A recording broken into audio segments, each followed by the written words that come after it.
Hey there, Fletcher from All Things Overlanding here, and today I'm going to be talking about Overlanding 101. And what I mean by that is I've been doing this for a few years now. I've had 3 different trucks that I've kind of built up, so I've got a good amount of experience going out and camping, going out overlanding on trips. So at this point, I'm kind of trying to step back and think about what I would do if I was starting over, right? So, and a lot of you folks out there, I think, are new or getting into overlanding, and you're kind of like, what do I need to buy first? What do I need to do first? Do I really need to get rid of my vehicle that I have now to get another one? It becomes a big investment really quick. So again, I'm gonna try and talk you through what I would do differently if I were starting all over right now, if I'd never gone overlanding, if I didn't have any of the trucks that I have or have had, and kind of hopefully inspire you or give you some tips for how to make the most of what you have now and then how to sort of move into more advanced stuff as you get going. So again, if you want to learn more about Overlanding 101 and kind of what I would do if I had to start over again with overlanding, stay tuned.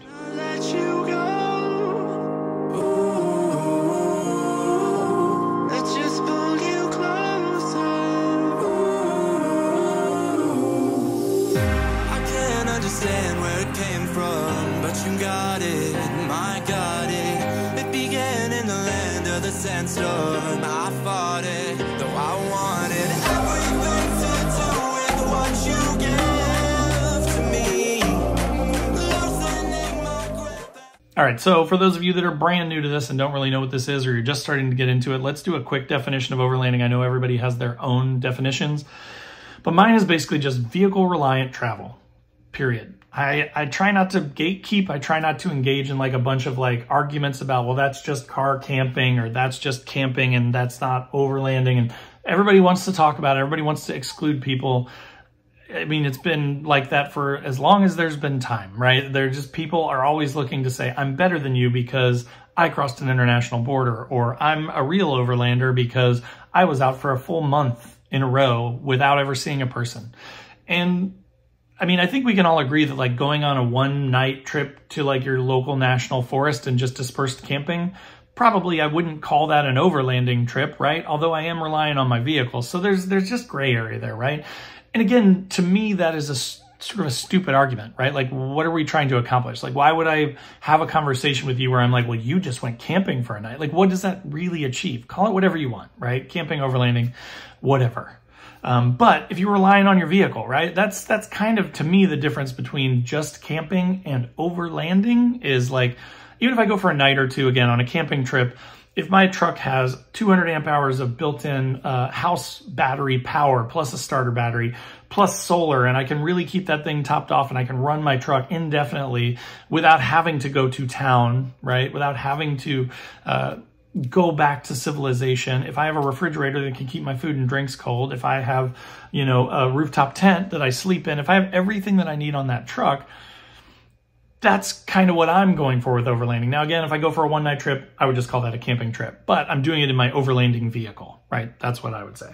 But so anyways, overlanding is just vehicle-dependent travel, in my opinion. Again, if you don't agree with that and you're on YouTube, I'd love to hear from you. Post up in the comments down below, but my goal is not to gatekeep, right? I just want everybody to enjoy the stuff that I've learned about in the last 7, 8, 9 years, which is finding beautiful places, being able to get there because my truck is capable and reliable, and being able to enjoy myself when I get out there, right? Be comfortable in my rooftop tent, have a refrigerator so I can have cold drinks and food that I bring with me, a little stove so I can cook stuff, right? A comfortable chair, they're all in my truck 24/7, and I'm ready to go at the drop of a hat. I can go out and I can take a trip, which I think is really fun and really cool to have that stuff. It's also helped in emergency situations, having a built-out truck. Anyways, I digress. So that is, in my opinion, what overlanding is. Having a vehicle that you can count on, that you can be relying on, that you can go out anywhere you want and basically survive for a period of time. All right, so next part of this episode, let's talk a little bit about what's required, right? And when I say that, I'm talking about both gear and vehicle and vehicle modifications, right? Now, again, pulling myself out of, I have a 2023 Nissan Frontier right now that has a full bed rack, a 58-quart refrigerator on it, a rooftop tent, a 270 awning, a bathroom awning that comes off the side of the truck, a 2-drawer system that I built into the rear of the truck. It's got a red arc system that controls all of my power. It's got a 200 amp hour LiFePO 4 house battery. It's got 200 watts of solar on it. It's got a Wii boost so that I can boost my cell signal when I'm out camping in remote places so I can get messages through to my family if I need to. So it's pretty built out, right? But so again, stepping back from that, going back and just thinking about like, you know, 9 years ago, 8 years ago, whenever I first kind of found the term overlanding, what would I do? Back then I had a leased Honda Accord Sport. So not like a slammed car or anything, but it was just like a normal Honda Accord. And I really, again, looking back, at that time, I had watched a bunch of videos and my headspace had gone, I need some sort of 4x4, I need a big truck, I need to lift it, I need to put on bigger tires. I'm a Nissan guy and I didn't have a lot of money 8, 9 years ago, so I was like, I'll buy a used older Xterra. So, you know, like 2016, I think, I bought a 2005 Xterra for like a handful of pennies. Like, I mean, it was really cheap back then. This was before COVID. It was before all the price gouging and increases. I mean, Xterras are going for twice as much as I bought mine for now. But I bought an 05 with 94,000 miles. It was in really good shape. Needed some brake work a little bit, and that was about it. So I started with that. But even that is overkill. And I also went out and bought a bunch of stuff for it. And before I ever even took my first trip, I probably spent $1,500, $2,000 on extra stuff like tires and a lift and all this gear that I thought I needed just to go out and do it. So again, since then, I've had a few other trucks. I also had a truck that broke down for a while because it was an older truck with a lot of miles on it.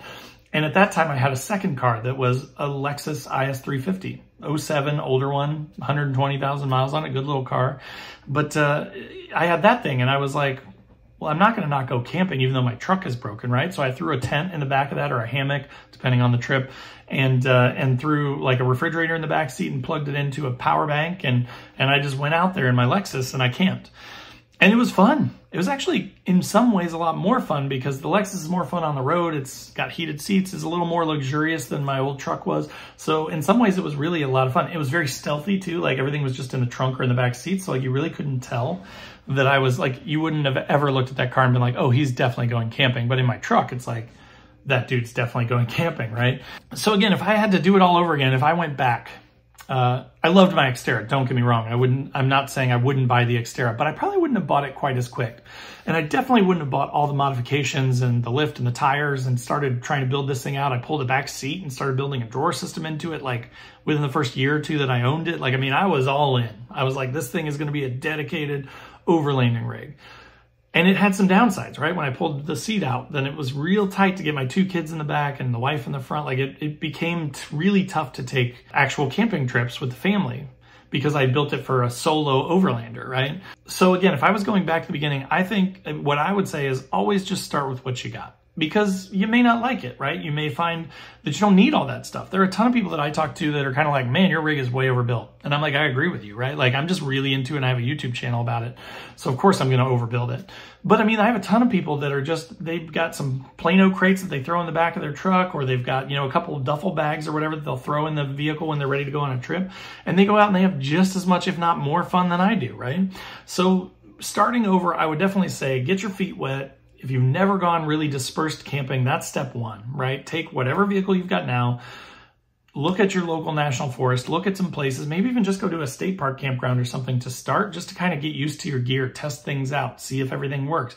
If you have a power bank or you get a power bank and you want to test that it will charge your phone and this and that and this and run a whatever, you know, AC powered stuff that you want to bring with you, then you need to test that stuff. So again, in most cases, before you get way too far into overlanding or before you think I can't go on a trip until I've lifted my truck and put bigger tires on it and put skid plates on it and put a bumper on it and put a bunch of auxiliary lighting and built a dual battery system and built a drawer system, don't do any of that.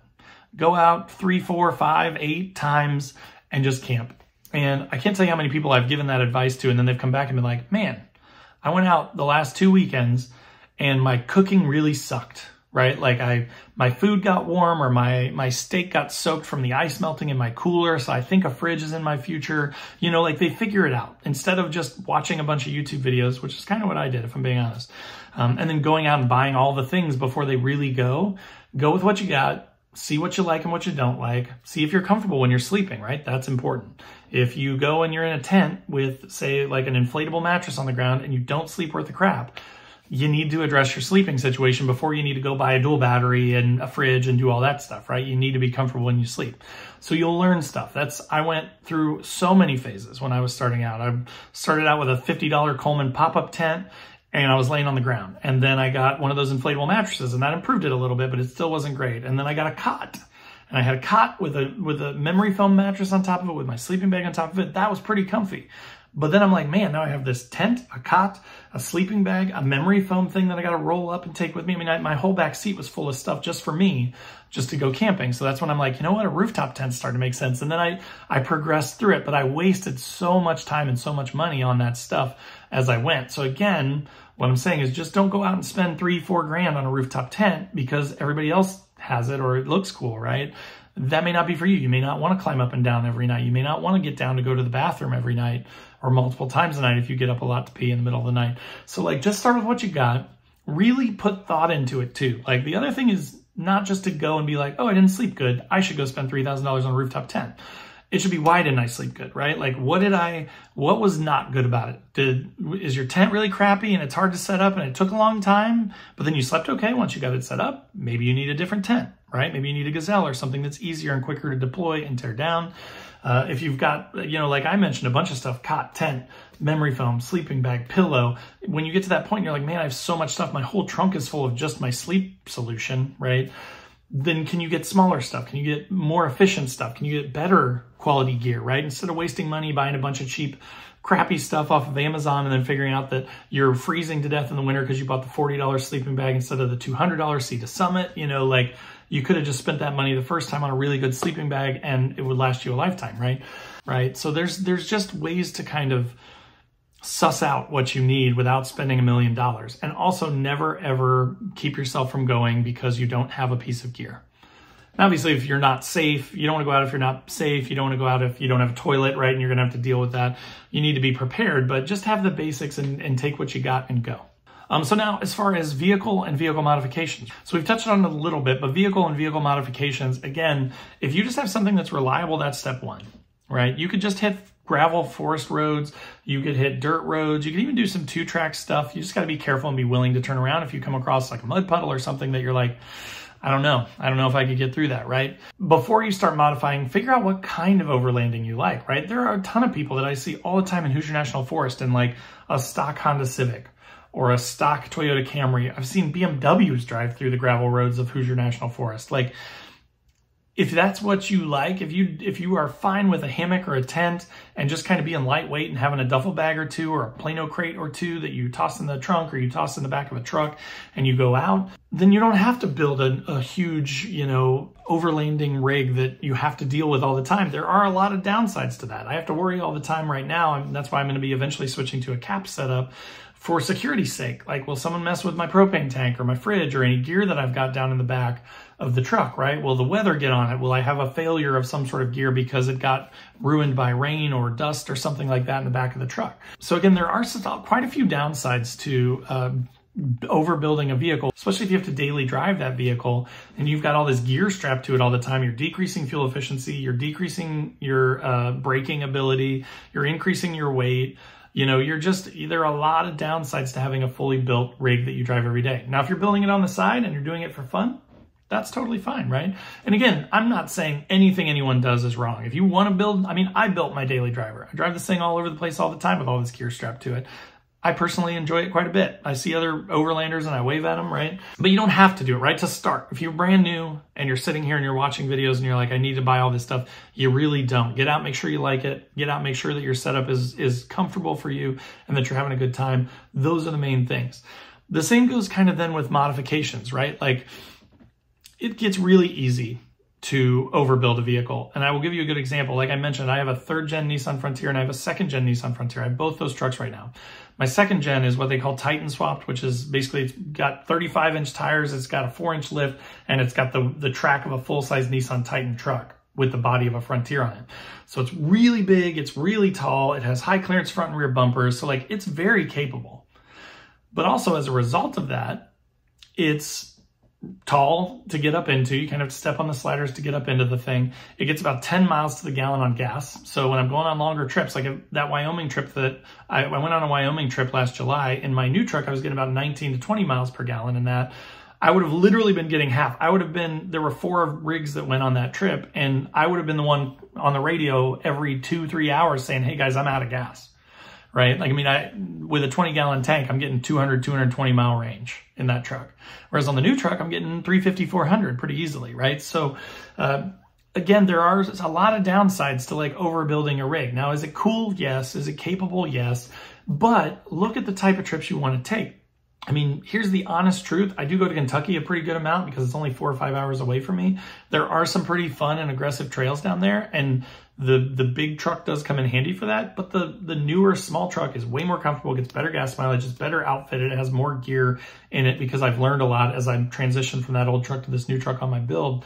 And it can do 90% of the things that the big truck can. Now, you may tap a fender or something, right? You may tap a quarter panel or something where you wouldn't on the old truck. But like having that overbuilt vehicle that I have to deal with every day, get the bad gas mileage, you know, like that's part of why I moved to the new truck, and I didn't go crazy with it. I went a small 1.5, 2-inch lift on it with 33-inch tires instead of a 4-inch Titan swap and 35s, right? Because it's just for me and what I like to do. I do like to do some aggressive trails and stuff, but I'm not rock crawling, right? So anyways, think about your trips, think about that stuff before you mod, before you buy a new vehicle, before you buy gear. Just think really hard about what you want to do. Get out and try it with what you got. Learn from that. That's what I would do again if I was starting over. I would have moved way slower on buying a truck, building a truck, buying gear, building out a full dedicated full-time overland rig. I would have just moved a lot slower. So that is my advice after, 6, 7, 8, 9 years of doing this thing. But I hope that was helpful for you if you are newer. If you are newer, there are links to all my channels, social channels down below, and there's tons of good info over on Facebook, Instagram, TikTok. I'm on LinkedIn, so wherever you want to connect, definitely check out those links. Also, if you're watching this on YouTube, there's a join button below this video. That's just kind of a passive way to support the channel, but you get early access to the videos, the podcasts, everything. You get all the other videos that I do on gear or do-it-yourself modifications or Nissan stuff. That's all over there too. If you're, listening on the podcast, leave a 5-star review, add it to your favorites. That helps a ton. It shows other people that this thing's helpful, and I appreciate it. Also in the description below is a link to my website where I've got funny overlanding camping themed patches and stickers. So if you're into that kind of stuff, definitely check that out as well. There's a ton of cool, funny patches and stickers on there. Also in the description down below, I will put links to any of the stuff that I kind of talked about in this video. So if you're looking for a decent little starter tent or sleeping bag or anything like that, I'll just kind of put some of my favorite stuff down there. So check that out. And then there is a link to my Patreon group, which is a more active way to sort of be involved with the channel. We do a 24/7 Discord where we chat about our gears and rigs, stuff like that. We do a once-a-month Zoom call. And we also do 1 or 2 trips every year. So we're trying to get together. And then last but not least, there is a link to the Newbie Overlanders Facebook group. This is a great place to join if you're newer to overlanding or thinking about overlanding because it's different from the big groups. There's no bullying. I run it and I kick anybody out that's a jerk. So it's a good place to be if you want to learn more about overlanding. But again, thanks so much for watching. Thanks for listening, and we'll see you next time.